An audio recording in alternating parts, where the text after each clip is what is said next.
de un personaje que es sin duda el personaje de la semana, y es Hassan Nasrallah. Estamos hablando del máximo líder del grupo terrorista Hezbollah. Estamos hablando de una persona clave para entender este episodio de película increíble de contraterrorismo por el cual se hicieron detonar de forma simultánea miles de beepers el martes y miles de handys o walkie-talkies y otros sistemas de comunicación el día miércoles, matando a decenas de terroristas y dejando inhabilitados a muchos otros, ¿no? Bueno, Nasrallah, hay que decir que nació el 31 de agosto de 1960, barrio de Borj Hamoud, en Beirut, capital del Líbano, familia chiita. Líbano es un país complejo porque es un país donde conviven árabes y cristianos, o mejor dicho, conviven árabes que son cristianos y árabes que son musulmanes, pero además hay musulmanes que son chiitas, una de las ramas, la rama minoritaria dentro del mundo islámico, pero la rama a la que pertenecen prácticamente todos los iraníes, y la rama sunita, que es la más importante entre los árabes, y la que está presente de forma mayoritaria en el resto del mundo árabe. Y él era de una familia chiita, tiene un pasado y una niñez muy atravesada por la guerra civil que pasó el Líbano, sobre todo en los años 60, 70. Desde joven empezó a meterse en la teología islámica. Como sabemos, la teología islámica en muchos casos, no siempre, pero en muchos casos, mezcla y combina elementos de la religión con elementos de la política, con una visión totalizante, de cierta manera, que es lo que ha dado lugar en muchos casos al integrismo y luego al islamismo, que en definitiva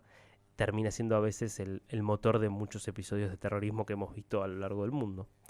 Hizo la escuela secundaria en la localidad de Tiro, empezó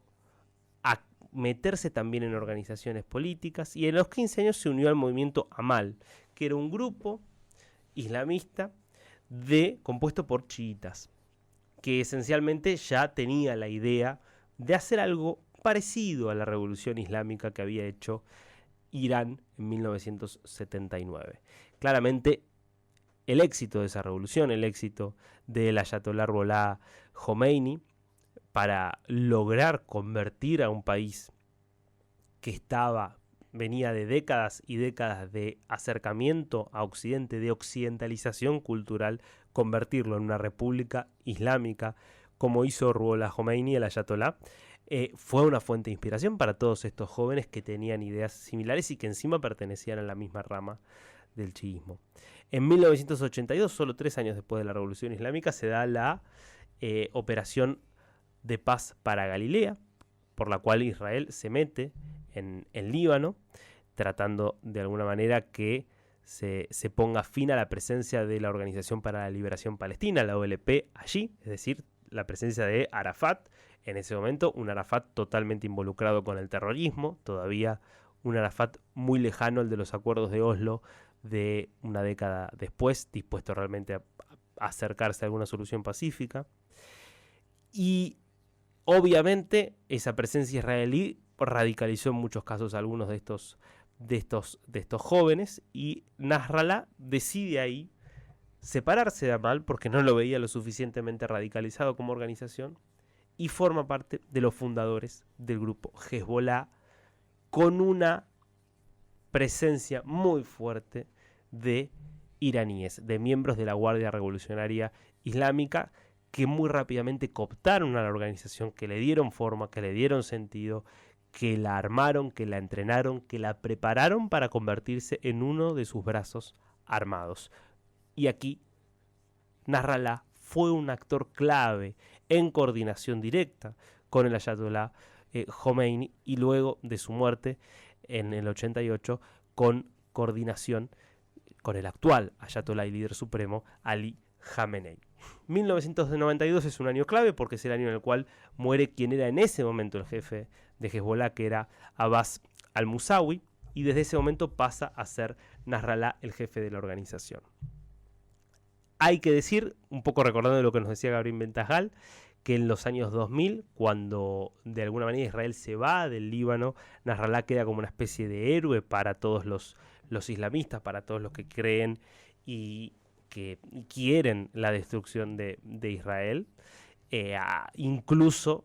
la posibilidad que tuvo Hezbollah de sobrevivir a la guerra del Líbano de 2006, hasta aquí la única guerra abierta entre Israel y Hezbollah, que fueron 34 días, luego de que el grupo terrorista secuestrara a 2 soldados israelíes. Fue una respuesta muy fuerte de parte de Israel, pero donde Israel también sufrió algunas bajas. Eso es lo que le permitió a Hezbollah de alguna manera saber que tenía que tratar de evitar por todos los medios volver a una guerra con Israel, pero al mismo tiempo saber para Israel que también tenía sus costos este tipo de operación, y sobre todo lograr para Nasrallah conservar cierta aura de líder de alguna manera en capacidad de enfrentar a Israel. Ahora, es este Nasrallah el que decide, en coordinación con Irán, participar de los atentados en la AMI y en la Embajada de Israel, y es el mismo que decide seguir atacando a Israel con distintos ataques periódicos, y es el que decide atacar de forma masiva y generalizada desde el día 7 de octubre. Y es el mismo el que dice, esto fue en un discurso en febrero de este año, que todos sus terroristas debían enterrar los teléfonos celulares, porque era muy grande y muy alto el riesgo de que Israel termine interviniendo esos teléfonos celulares. Y es él mismo el que ordena comprar los beepers y comprar los handys